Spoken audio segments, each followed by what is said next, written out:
IoT용 센서 하드웨어 두 번째 강의를 시작하겠습니다.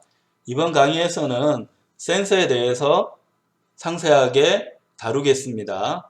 센서는 어떤 의미인지, 센서는 외부 환경을 전압으로 바꿔주는 장치입니다. 이 센서가 실제 회로적으로 어떻게 구동하는지 여러 회로 예제를 가지고 살펴보겠습니다. 또한 우리가 센서로 얻어낸 전압은 CPU로 처리해야 되는 경우가 많습니다. 요즘 많이 사용하는 CPU는 아두이노에 있는 CPU를 많이 사용하는데요. 그걸 위해서는 아날로그 신호가 디지털로 바꿔야 됩니다. 이 장치인 ADC에 대해서도 알아보겠습니다.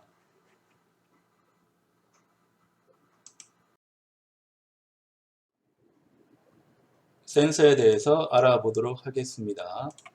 전자회로는 원래는 계산하는 기계, 컴퓨터를 위해서 개발된 기술입니다. 이러한 전자회로 기술은 컴퓨터를 넘어서 네트워크 기술, 통신 기술로 다양하게 사용되고 있습니다. 하지만 이러한 전자회로 기술은 요즘은 새로운 기반 기술 쪽으로 넘어가고 있는데요. 그 부분이 바로 센서에 대한 부분입니다. 그 센서라고 하는 그는 우리말로 하면 감지기라고 할 수 있을 건데, 센서는 예전부터 우리가 많이 사용하던 겁니다. 외부의 다양한 신호, 우리 주변에 있는 환경을 인지하기 위해서 센서를 사용을 했는데, 요즘 나오는 센서는 다 이러한 외부 환경의 특성들을 전기적 신호로 바꿉니다. 정확하게는 대부분 다 볼티지 혹은 전류로 바꾸어 줍니다. 왜 이렇게 외부의 신호를 전기로 바꿀까요? 전기로 바꾸면 우리가 뭘 쓸 수 있나요? 전자회로로 처리할 수 있습니다. 이 전자회로 아날로그 신호를 디지털로 바꿔주게 되면 디지털로 처리할 수 있고, 디지털로 처리한다 하면 컴퓨터의 입력으로 되어서 소프트웨어적인 처리가 가능하다는 것까지 생각할 수 있습니다. 그래서 센서는 예외 없이 우리 주변의 여러 환경적 특성들, 그 다음에 변수들을 다 전압이나 전류로 바꾸는 장치라고 생각할 수 있습니다. 밑에 보면 이제 다양한 센서에 대해서 이야기하고 있습니다. 물리 현상에 대한 입력을 전기로 바꿔주는 센서를 우리가 많이 쓰고 있죠. 자, 여기 보면 광, 온도, 속도, 자기장 이런 것들을 우리가 센서 형태로 처리를 해서, 자, 광, 온도, 속도, 자기 이런 것들이 바로 전압 전류로 바뀌지 않습니다. 거기에 대한 변환기 역할을 해주는 게 센서라는 뜻입니다. 화학으로 보더라도 마찬가지입니다. 가스나 습도라고 하는 건 전압과는 전혀 관계없는 양이죠. 하지만 이 양을 검출하는 센서가 있다고 하면 이 센서의 출력값은 전압이나 전류로 바뀔 수가 있습니다. 혹은 생물 현상, 요즘은 바이오 센서도 많이 연구가 되고 있습니다. 우리의 심박이라든지 아니면 당뇨에 대한 부분, 이런 것들을 이제 계측하는 센서가 다양하게 얻어지고 있습니다. 그래서 앞으로 이제 전자회로가 새롭게 나갈 방향은 센서라는 부분이 중요해지는 거고요. 이 센서는 당연히 사물 인터넷에 많이 쓰이기 때문에 사물 인터넷하고도 밀접한 관련이 있다고 생각됩니다. 센서는 외부 환경 변수를 전압이나 전류로 바꾸는 장치라고 했습니다. 그런 의미에서 감지기, 센서라고 생각하지만 요즘은 이 컴퓨터 기술이 많이 발달했기 때문에 센서 자체에 스마트 기능, CPU가 달렸다고 생각하면 됩니다. 그러니까 계산할 수 있는 기능을 집어넣어서 더 다양하게 센서 정보를 처리하고 있습니다. 이러한 스마트 센서를 볼 수 있는 대표적인 예가 스마트폰입니다. 스마트폰에는 굉장히 다양한 센서가 들어가고요. 고급 센서가 들어갑니다. 왜냐하면 스마트폰은 전 세계적으로 굉장히 많이 팔리고 동일한 모델에 대해서 수억 대 이상의 판매 대수가 보장이 되기 때문에 센서하는 업체들 입장에서는 스마트폰에 넣으면 편한 말로 이제 대박이 나는 상황입니다. 그러다 보니까 굉장히 다양한 스마트 센서가 사용되고 있습니다. 여기 보면 GPS 센서, 그 다음에 자기장을 감지. 자기장을 왜 감지하나요? 나침판처럼 이제 북쪽을 감지하기 위해서입니다. GPS도 위치 감지 기능이 있지만 나침판까지 있으면 훨씬 더 편하고 정확하게 내 위치를 감지할 수 있습니다. 그 다음에 보이스 프로세서, 우리 음성 처리, 아니면 마이크, 그 다음에 온도 감지 센서, 주변의 빛을 감지하는 거, 습도 감지, 수분 감지, 습도 감지, 그 다음에 기압 감지, 뭐 이런 다양한 것들이 있고요. 가속계라든지, 그 다음에 자이로스코프는 회전을 감지하는 겁니다. 프락시미티 센서는 스마트폰 앞에 물체가 있는지 감지하는 센서, 그 다음에 지문, 터치스크린, 카메라, 굉장히 다양한 센서들이 존재합니다. 근데 요즘은 여기에 더해서 자율주행차가 나오다 보니까 자율주행차를 위한 여러 센서들도 많이 나오고 있습니다. 그러니까 예전에는 레이더라고 하면 군용으로 쓰인다고 생각했지만 요즘은 이제 고급 차종부터 시작해서 레이더가 많이 달리고 있습니다. 그래서 레이더 가격도 많이 떨어졌고 레이더를 직접적으로 이제 처리하는 기능이 무인 자동차, 자율주행 자동차에 붙어서 훨씬 더 기술을 혁신을 해주고 있습니다. 또한 지금은 고가지만 레이저를 이용해서 레이더처럼 쓰는 라이더 기술도 이제 나오고 있고 얘는 굉장히 고가라서 현재 무인 자동차 테스트 장치에는 쓸 수 있지만 자율주행 자동차, 상용화된 자율주행 자동차에 쓰기는 아직은 가격이 너무너무 이제 높은 상황입니다. 하지만 이제 스마트폰만 아니라 여러 중요한 장치들의 고급 센서들을 이제 채택하는 쪽으로 방향이 나가고 있으면 자율주행차를 보면 센서 구조에 대해서 간단히 알아보겠습니다. 단순하게 생각하면 센서는 외부 환경을 감지해서 전압으로 바꿔주니까 센서만 있으면 되지 않을까 생각할 수 있겠지만 어떻나요? 센서에서 출력되는 전압이 크기는 어렵습니다. 주변 환경을 감지해서 등가적인 전압으로 바꿔줬기 때문에 신호가 미약하고 신호가 미약하다는 뜻은 잡음이 많이 탄다는 뜻입니다. 그러면 잡음을 방지하면서 신호를 키워줘야 되겠죠. 그래서 신호 특성을 감지해서 처리를 해줘야 되는데 아날로그 처리만으로는 한계가 있습니다. 아날로그는 값이 연속적으로 바뀌기 때문에 이 연속적으로 바뀌는 값을 잡음에 강근하면서도 내가 원하는 정보를 뽑아낼 수 있도록 신호 처리하기가 만만치가 않아요. 그래서 요즘 나오는 센서는 예외 없이 다 디지털로 처리를 합니다. 근데 전자회로 부품 중에서 아날로그를 디지털로 컨버팅 해주는 게 ADC라고 부르는 장치인데 이 ADC가 센서에는 꼭 들어갑니다. 꼭 들어가서 디지털로 바꾸게 되면 일종의 이제 컴퓨터 역할을 소프트웨어적으로 신호 처리를 할 수 있기 때문에 그걸 통해서 잡음도 줄이고 내가 원하는 정보도 더 편하게 뽑을 수 있게 합니다. 그렇게 해서 이제 디지털을 계속 사용할 수 있겠지만 필요한 경우에 이 디지털 정보를 다시 아날로그로 바꿀 수도 있습니다. 그래서 디지털 투 애널로그 컨버터라고 하는 DAC를 통해서 아날로그로 이렇게 바꿀 수도 있고요. 아니면 여기 있는 것처럼 디지털로 같이 들어갈 수도 있습니다. 자, 그리고 우리가 DSP와 같은 이제 컴퓨터로 신호 처리를 할 때 이 중요한 점은 내가 외부에서 소프트웨어적인 처리가 가능하니까 제어 정보를 내가 집어넣어서 이 신호를 원활하게 편리하게 수정할 수가 있습니다. 그러한 기능을 보여주는 게 이 컨트롤에 대한 부분입니다.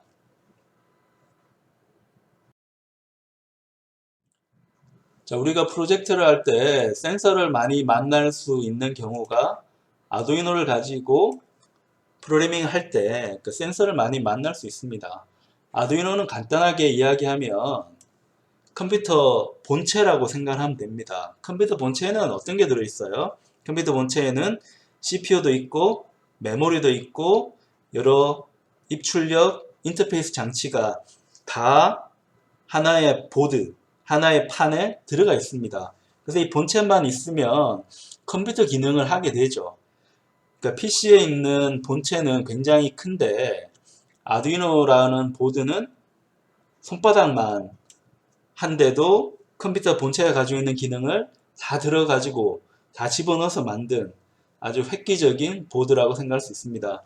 근데 이렇게 획기적인 건데 가격이 쌉니다. 몇천 원대로 우리가 구할 수가 있고, 근데 이렇게 좋은 장점만 있진 않고 아두이노에 CPU가 들어가는데 이 CPU 비트가 8빗밖에 안 됩니다.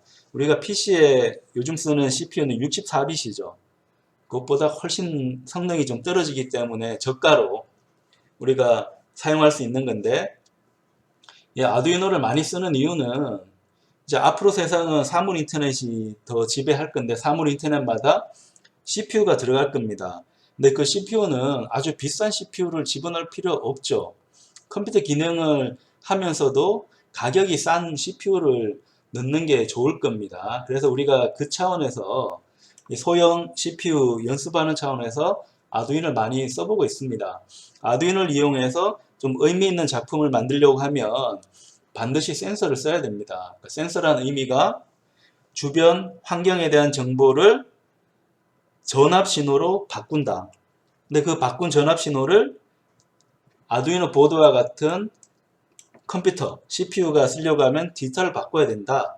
그러려고 하면 ADC라고 하는 장치가 필요한데 다행히 아두이노 보드는 본체에 있는 메인보드 역할을 하기 때문에 ADC가 이 보드 안에 있는 요 쪽에 들어가 있습니다. 요건 이제 CPU가 조금 더 넓어진 의미인 마이크로 컨트롤러를 하는데 이 마이크로 컨트롤러 안에 램도 있고 ADC도 있고 여러 기능들이 많이 들어가 있습니다. 이런 장치는 CPU보다 성능이 더 커졌기 때문에 마이크로 컨트롤러라고 부릅니다. 이 마이크로 컨트롤러가 잘 동작하도록 본체 보드를 구성을 한 게 아두이노 보드가 됩니다.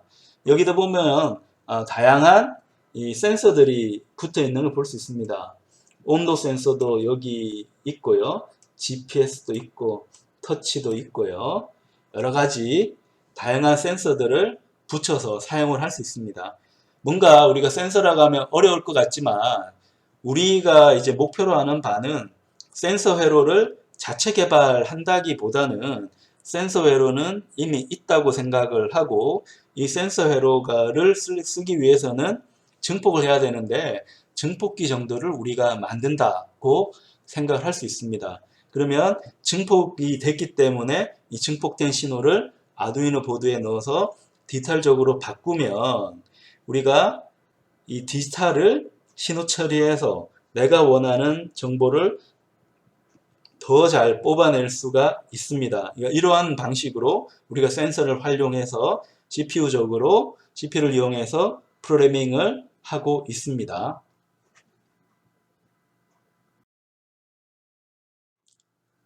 프록시미티 센서에 대해서 알아보겠습니다. 이름이 프록시미티 센서라서 좀 어려운 것 같지만 쉽게 말하면 근접 감지기입니다. proximity가 이제 가까이 있음이라는 뜻이기 때문에 가까이 있을 경우에 동작하는 감지기라고 해서 proximity 센서라고 이름 붙입니다.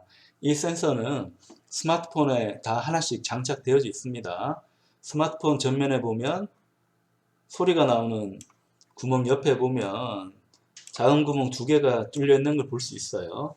그러니까 이게 proximity 센서입니다. 얘가 하는 역할은 한쪽에서 적외선 인프라레드를 쏘고 한쪽에서는 받습니다. 앞에 장애물이 없으면 돌아오는 적외선이 없겠죠.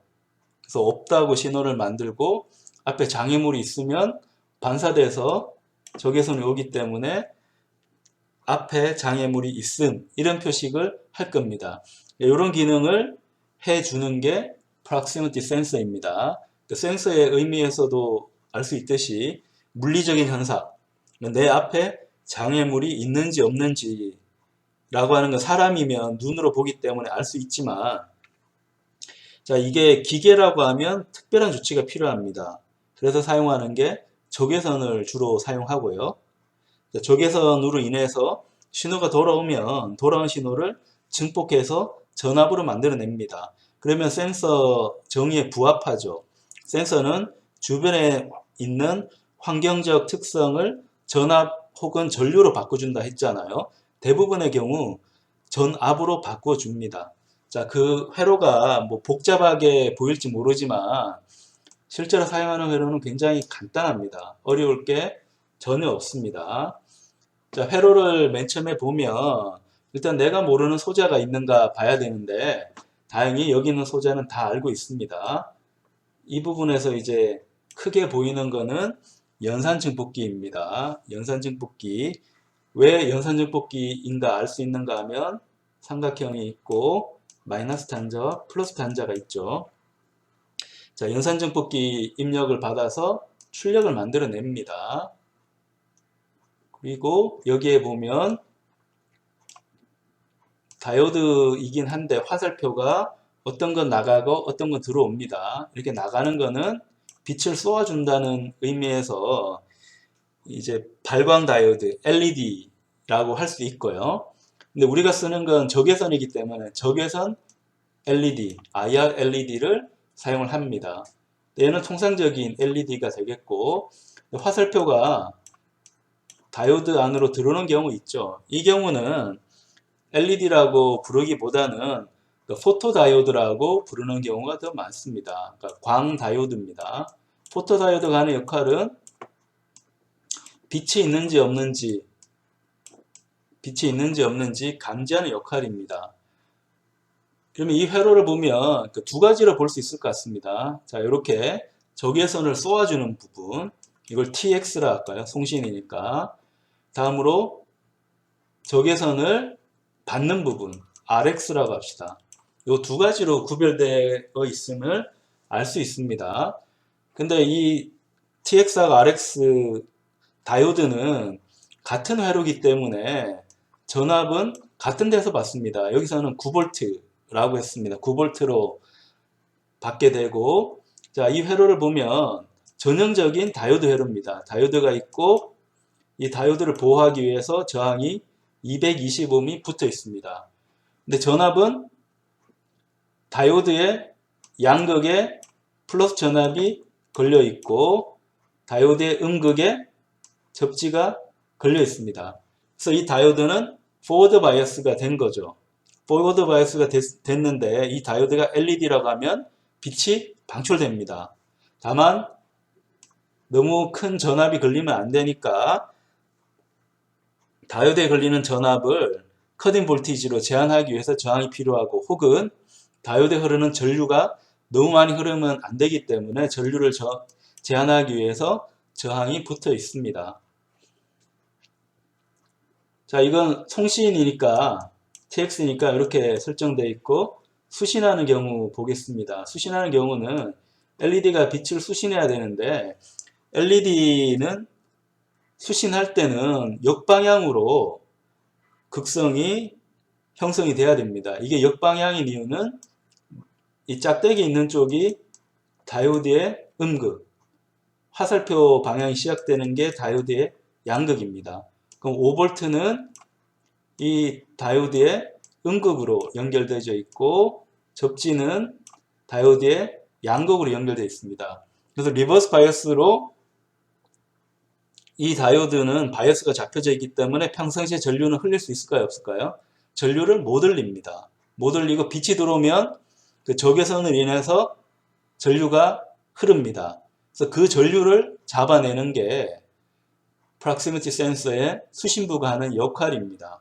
이게 만약에 여기에 있는 다이오드가 정방향으로 형성이 됐다고 하면 그 다이오드는 ON이 됐기 때문에 전류가 너무 많이 흘러서 외부에서 빛이 들어오더라도 그 빛을 감지할 수가 없습니다.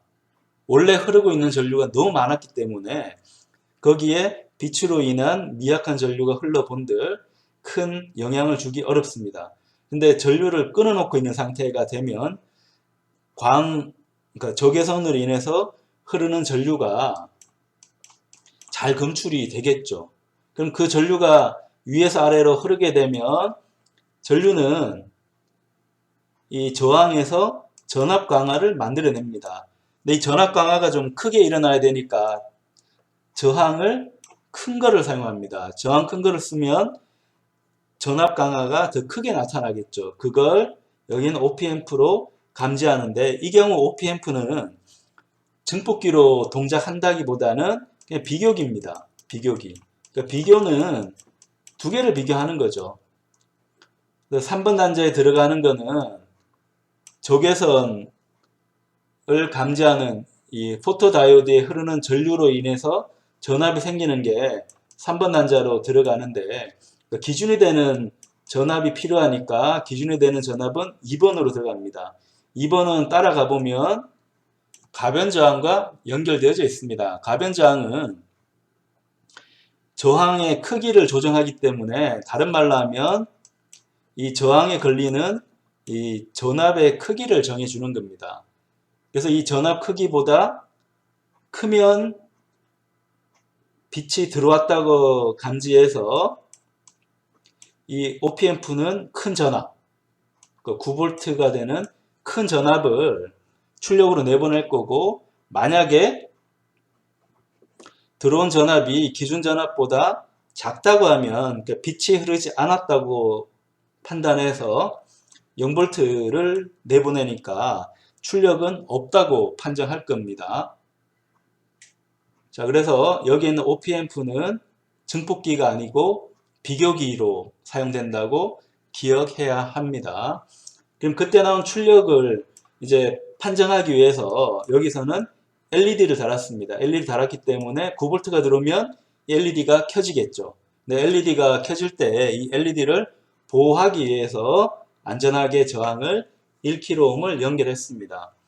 자, 이게 이 회로의 설명이고 만약에 우리가 아두이노를 이용해서 설계한다고 하면 이 LED나 저항은 필요 없고 여기 있는 전압을 그대로 아두이노에 연결하면 됩니다. 다만 아두이노는 9V가 들어가면 안 되니까 5V가 들어가는 게 맞습니다. 그 경우는 여기 있는 전압을 9V가 아니고 5V로 바꿔서 회로 설계가 되는 게 좋겠죠.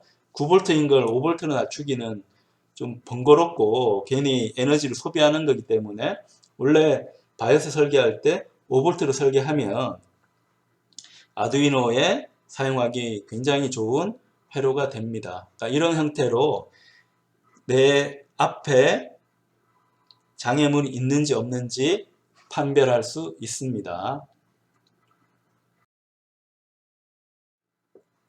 온도 센서, 템퍼러처 센서에 대해서 알아보겠습니다. 온도 센서는 여러 가지 종류가 있습니다. 어떤 온도 센서는 현재 온도를 1도인지 2도인지 3도인지 알려줄 센서가 있고요. 여기 있는 센서는 그렇게 기능이 우수하진 않고 현재 온도가 내가 기준으로 삼은 값보다 높은지 낮은지를 판별하는 회로가 되겠습니다. 그래서 핫이나 콜드를 이제 감지할 수 있는 센서라고 하고요. 이게 핫을 감지하는지 콜드를 감지하는지는 회로를 해석을 해봐야 알 수 있습니다. 회로 해석을 할 때 내가 모르는 소자가 있는가부터 봐야 됩니다. 자, 여기 보면 서미스터리라는 게 있는데 얘는 잘 모르는 소자입니다. 얘가 하는 역할은 온도에 따라서 저항값을 바꿔주는 역할입니다. 자, 여기 보면 NTC라는 말이 있습니다.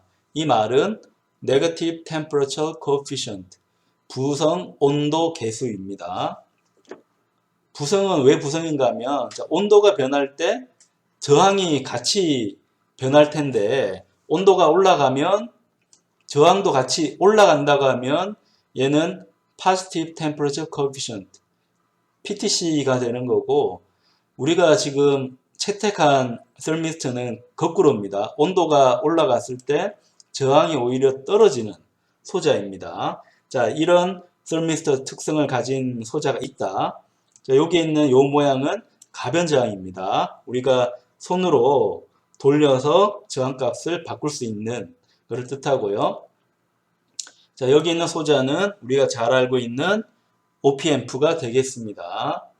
그리고 다이오드에서 화살표가 바깥으로 나가면 LED가 되겠고, 이 모양은 부자, 삐 소리 나는 그 장치라고 보면 됩니다. 그리고 우리가 모르는 게 하나 있는데, 여기 보면 CD4060, 얘는 찾아보지 않으면 잘 모르는 겁니다.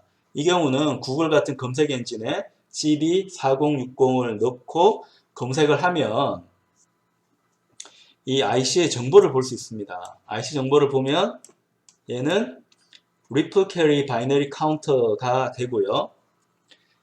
그러니까 이진 카운터, 그 숫자를 세는 기계입니다. 숫자를 세는 기계가 카운터인데 이진수로 숫자를 세는 카운터가 되겠고, 이 CD4060의 핀 번호는 이런 식으로 지정이 되어져 있습니다.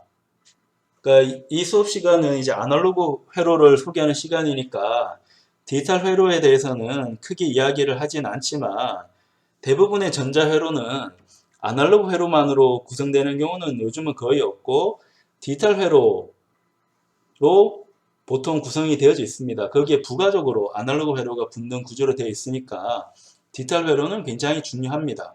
여기서 간단하게만 설명하면, 여기 있는 바이너리 카운트는 숫자를 세는 겁니다. 숫자를 세면 여러 가지 일을 할 수 있는데, 이 회로 같은 경우는 그 세는 숫자 15번 단자를 보면 Q10이잖아요. 그러니까 Q10에서 나오는 이 비트 신호를 이용해서 부자를 동작을 시킵니다. 그러니까 삐 소리 나게 하는 거죠.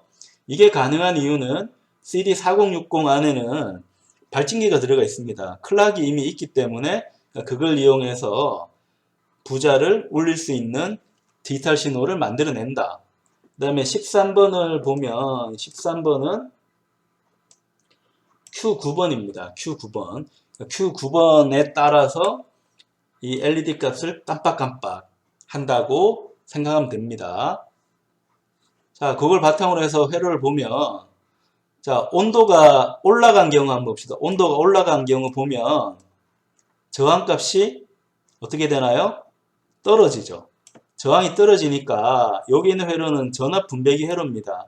위에 저항이 떨어지면 밑에 저항에 걸리는 전압값은 올라갈까요? 내려갈까요? 그러니까 여기 있는 전압값은 올라갑니다. 왜냐하면 여긴 낮아졌고 밑에는 그대로기 때문에 여기 걸리는 전압은 위에 낮아진 만큼 더 많이 걸리게 됩니다. 더 많이 걸려 전압이 올라갑니다. 전압이 올라갔는데 여기에 있는 Q1하고 VR2는 기준 전압을 잡아주는 겁니다. 이 기준 전압보다 만약에 더 높은 값이 올라갔다. 그러니까 온도가 더 올라간 거죠. 온도가 이제 더 올라갔다고 하면 OP앰프의 플러스 단자의 전압이 레퍼런스보다 더 올라갔기 때문에 여기 있는 9V 전압이 OP앰프의 출력에도 나타납니다. 나타나면 여기 우리가 배웠던 트랜지스터 회로인데요. 여기 저항은 바이어스 잡아주기 위해서 들어갔다고 보면 되고, 자, 이 9V가 강하게 걸리게 되면 여기는 트랜지스터는 어떻게 될까요? 이 트랜지스터는 세츄레이션이 됩니다. 포화가 되기 때문에 굉장히 많은 전류가 흐르게 됩니다. 굉장히 많은 전류가 흘러서 여기 LED, 색깔은 노란색이네요. 노란색 LED가 딱 켜져서 불이 들어오고요. 그 다음에 여기에 있는 트랜지스터는 세츄레이션이 됐기 때문에 이 VCE에 걸리는 전압은 거의 0.2V 정도가 됩니다. 굉장히 낮은 전압. 그 다음에 LED가 켜지게 되면 원래 다이오드인 경우는 0.7V 정도인데 얘는 LED이기 때문에 그것보다 한 2배, 3배 높습니다. 예를 들어 뭐 2V 들어갔다 하더라도 여기 걸리는 전압은 2.2V 정도밖에 안 됩니다. 근데 12번 단자가 의미하는 것은 리셋입니다. 리셋은 하이인 경우 여기에 있는 카운터를 꺼버리는 역할입니다. 그래서 평상시에는 9V 때문에 여기에 있는 카운터가 리셋 상태입니다. 정지 상태입니다. 여기 내부에 있는 발전기가 돌아가지는 상태입니다. 근데 온도가 높아지면 리셋 신호가 false가 되기 때문에, false가 되면 리셋이 아니기 때문에 카운트가 동작합니다. 카운트가 동작해서 내부 발전기에 따라서 카운트가 계속 돌아가서 펄스를 발생시킵니다. 그 펄스를 이용해서 부자도 켜고 소리도 만들고 LED, 빨간색 LED도 깜빡깜빡 하는 역할입니다. 그래서 여기에 있는 온도 센서는 핫을 감지를 하네요. 핫을 감지해서 뜨거운 경우에 위험도를 이제 알려주는 센서입니다.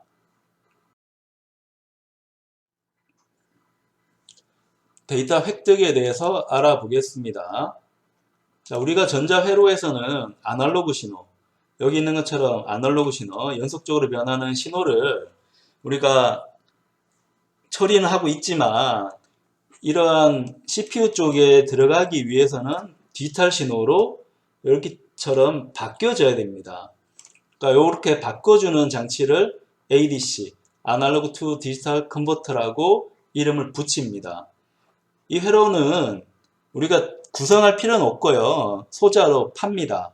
팔고 아두이노 보드 같은 경우에는 A로 표시된 단자가 여기에 있는 마이크로 컨트롤러 안에 있는 ADC 회로랑 연결되어 있습니다. 그 안에 있는 ADC 회로는 비교기가 많이 달려 있습니다. 이 비교기를 통해서 전압 비교를 한 다음에 얘를 디지털로 바꿔주는 기능을 하고 있습니다. 자, 그러한 기능이 ADC. 그러니까 ADC는 디지털로 바꿔주는 장치이긴 하지만 이 내부적으로는 당연히 전자회로로 구성되어 있습니다. 비교기 여러 개 하고 우리가 디지털 공학 시간에 배웠던 인코더,